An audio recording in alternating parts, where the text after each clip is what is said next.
یفرق کل امر حکیم کہ اس رات میں اللہ تبارک و تعالی ہر حکمت والی کام کو بانٹ دیتا ہے، تقسیم کر دیتا ہے۔ یعنی مفسرین فرماتے ہیں کہ اس کا مطلب یہ ہے کہ کون انسان اس سال پیدا ہوگا اس کا نام لکھا جاتا ہے، کون اس سال انتقال کرے گا اس کا نام لکھا جاتا ہے، کس کو کتنی روزی دی جائے گی اس کا نام لکھا جاتا ہے، کون کس کس مصیبت میں پڑے گا اس کا نام لکھا جاتا ہے۔ الغرض یہ پوری دنیا کا نظام کس طریقے سے اللہ چلائے گا یہ ساری چیزیں اللہ لکھ دیتا ہے۔ اب یہاں سوال ایک یہ پیدا ہوتا ہے کہ ایسی مبارک راتیں اللہ تبارک و تعالی نے ہمیں کیوں دی، امت محمدیہ کو؟ بظاہر آپ پیچھے چلے جائیے، ہمارے اسلاف کی زندگی کتنی ہوا کرتی تھی، 2 سال 300 سال 400 سال لوگوں نے جی۔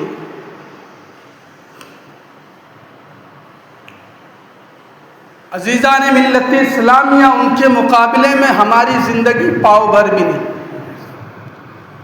صرف 60 سال کی زندگی ہے، لیکن اللہ کے رسول صلی اللہ تعالی علیہ وسلم نے فرمایا کہ میری امت میں لوگوں کی عمر کم ہوگی لیکن نیکیاں زیادہ ہوں۔ لیکن آج اس ماحول میں، اس معاشرے میں اس کا برعکس دیکھا جاتا ہے۔ ایسی مبارک راتوں میں ہم نے دیکھا کہ ہماری مسجدیں ویران، اور کئی میں نے جگہوں پہ دیکھا کہ رات بھر لوگوں کا عبادت کرنے والوں کی، نوافل پڑھنے والوں کی، تلاوت کرنے والوں کی مسجدوں میں ہجوم ہوا کرتا ہے، لیکن کئی مسجدیں ایسی ہیں جو ویران پڑی رہتی ہیں۔ عزیزان ملت اسلامیہ، ایک بات تو طے ہے، مرنا سب کو ہے، کل نفس ذائقۃ الموت۔ مجھے بھی مرنا ہے، آپ کو بھی مرنا ہے، ہر ایک کو مرنا ہے، لیکن کیا مرنے کے بعد جو معاملہ ہمارے ساتھ پیش آئے گا، جو سوالات ہم سے پوچھے جائیں گے، جو ہم سے حساب مانگا جائے گا، کیا ہم اس حساب کو اللہ کی بارگاہ میں دینے کے قابل ہے؟ کیا اس سوال کا جواب ہم اللہ کی بارگاہ میں دینے کے قابل ہیں؟ عزیزان ملت اسلامیہ، ایسی مبارک راتوں میں لوگ کیا بولتے ہیں؟ بھائی جاگنے کی رات ہے، بڑی رات ہے، جاگنے کی رات۔ لیکن ہم اس رات میں جاگنے کے نام پر کیا کرتے ہیں؟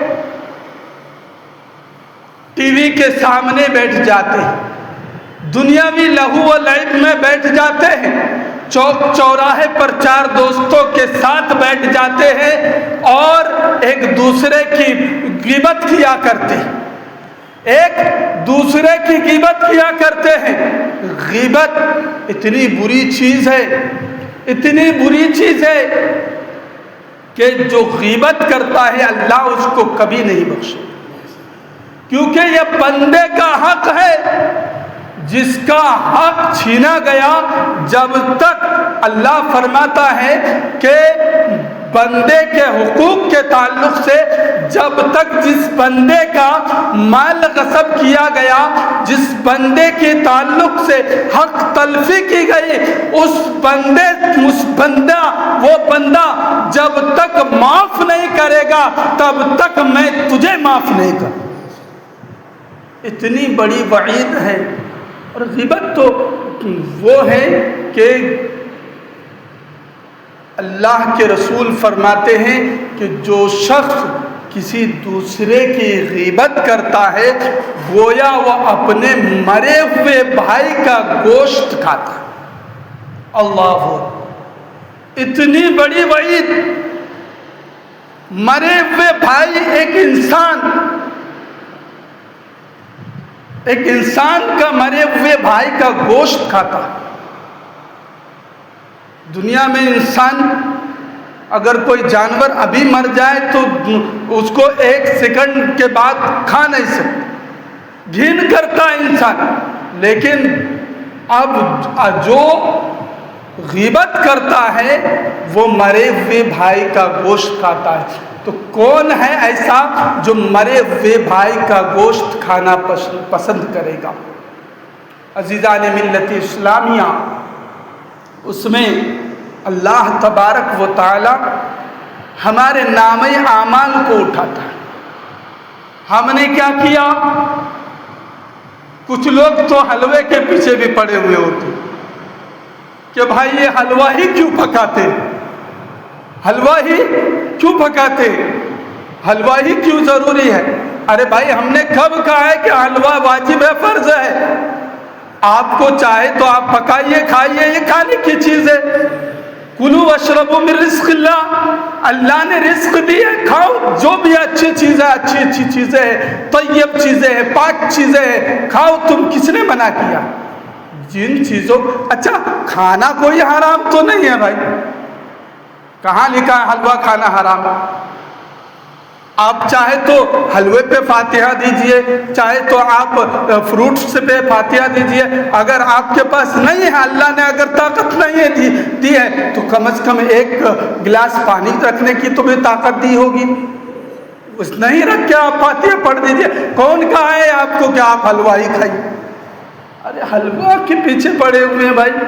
دین میں اتنی سارے کام ہیں لیکن ان کاموں کو انجام نہیں دیں گے۔ کیا بھائی؟ کروڑوں روپے دوسری جگہ لے جا کر، گناہوں میں لے جا کر ڈال دیتے ہیں۔ جہاں گناہ کا کام ہوتا ہے وہاں پر لے جا کر ڈال دیتے ہیں۔ کیا کوئی ہے ایسا دولت والا؟ کوئی نہیں ہے۔ آج کے ڈیٹ میں کئی کروڑ لڑکیاں، سکچر کمیٹی کی ایک رپورٹ میں نے پڑھی گوگل پہ، کئی کروڑ لڑکیاں ہماری بہنیں غیروں کے ساتھ بھاگ گئی۔ کیا یہ دین کا کام نہیں ہے؟ کیا یہ کرنا دین کا کام نہیں ہے؟ ہمیں اللہ نے دولت دی ہے، کیا ہم کسی غریب کی بیٹی کا نکاح نہیں کرا سکتے؟ کہیں تو دہیج کے در سے جو ہے وہ لڑکیاں بھاگ گئی، تو کہیں جو ہے پیار کے نام پر بھاگ جاتی ہیں۔ عزیزان ملت اسلامیہ، کیا ان بیٹیوں کے آبرو کو بچانا، ان بیٹیوں کی عزت کو بچانا کیا یہ دین کا حصہ نہیں ہے؟ یہ دین کا حصہ نہیں ہے؟ میں سوال کرنا چاہتا ہوں، پوچھنا چاہتا ہوں، یہ بھی ہمارے دین کا حصہ ہے۔ اللہ تبارک و تعالیٰ نے عورت کے مقام کو اللہ تبارک و تعالیٰ نے کعبے سے بھی بلند کیا ہے، کعبے سے بھی بلند کیا ہے۔ لیکن آج آبرو لوٹی جاتی ہے، ہمارے اندر طاقت نہیں ہے۔ میں تو کہتا ہوں کہ ہر محلے میں، ہر گاؤں میں ایک کمیٹی بنائی جائے جو غربت میں ہیں، جو غریب بچیاں ہیں، ان کی نکاح کی ذمہ داری لیں، وہ کمیٹی جو ہے اس نکاح کی ذمہ داری لے تاکہ وہ اجتماعی طور پر یا کسی طریقے سے اس بچی کی نکاح کر دے، کیونکہ جو ہے دہیج نہ دینے کے ڈر سے دہیج نہیں دے پاتے ہیں، اور دہیج کا وبال اتنا ہے نا کہ وہ آج کی ڈیٹ میں دہیج کا وبال اتنا ہے کہ مانگنے میں بھی شرم نہیں کرتے، بے حیا بے شرم کی طرح۔ کس چیز کے نام پر مانگتے ہیں؟ دہیج کے نام پر، دہیج کے نام پر۔ ارے اور پھر کہتے ہیں بھائی میری بہو جو ہے نا، میری بہو بہت بگڑ چکی ہے، بات نہیں سنتی ہے، بات بات پر تانے مارتی ہے، اور اگر کچھ کہہ دو تو باتوں میں الجھا دیتی ہے اور زبان درازی کرتی ہے۔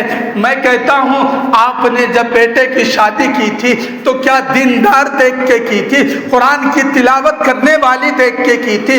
آپ نے جب بیٹے کی نکاح کی تھی تو کیا فاطمہ کی راہ پر چلنے والی دیکھ کر کی تھی؟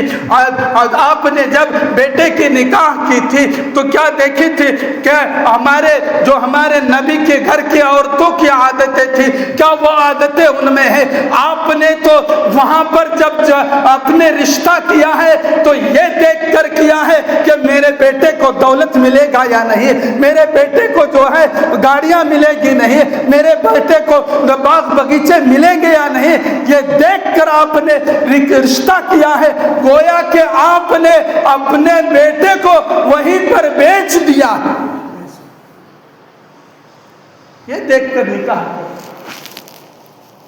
عزیزان ملت اسلام، بہرحال میں عرض کر رہا تھا کہ فیہا یفرق کل امر حکیم، اس رات میں جو رات گزری شب بارات کی، اس میں اللہ نے تقسیم کر دیا۔ ہماری تقدیر میں کیا ہے، آپ کی تقدیر میں کیا ہے، لیکن ہمارا یہ حال ہے کہ ہمارے نامہ اعمال اٹھائے جا رہے ہیں، ہمارے نامہ اعمال اٹھائے جا رہے تھے اور ہم گناہوں میں ملوث تھے۔